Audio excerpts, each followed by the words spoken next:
আধুনিক প্রযুক্তির ব্যবহারে কৃষি বিপ্লবের পরিকল্পনা লক্ষ্মীপুর-৩ আসনে জামায়াতের প্রার্থী ডক্টর মোহাম্মদ রেজাউল করিমের এশিয়ান টেলিভিশনকে দেয়া একান্ত সাক্ষাৎকারে তিনি জানান, রেল সংযোগের মাধ্যমে যাতায়াত ব্যবস্থার উন্নয়ন করতে পারলে এই অঞ্চলেও গড়ে উঠবে শিল্প কারখানা। বিস্তারিত জানাচ্ছেন শেখ ফাহিম।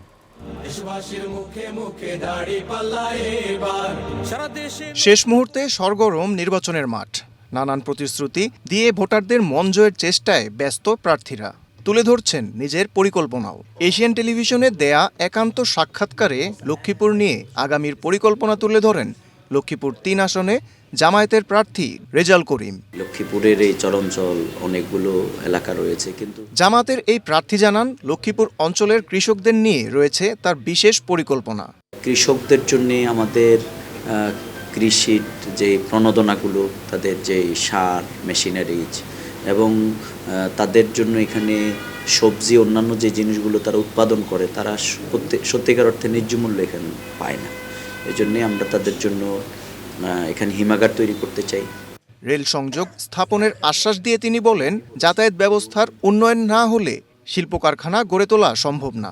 এই লক্ষ্মীপুরের সাথে আমরা রেল লাইন সংযোগ করার মাধ্যমে এটাকে আমরা অনেক কলকারখানা রূপান্তর করতে চাই, প্রতিষ্ঠা করতে চাই। তার মাধ্যমে আমাদের বেকার যুবকদের কর্মসংস্থান আমরা তৈরি করতে চাই।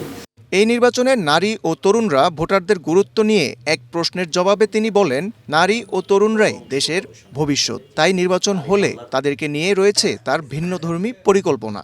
তরুণ এবং নারী ভোটার এবার আসলে পরিবর্তনের মূল তারাই ভূমিকা পালন করবে।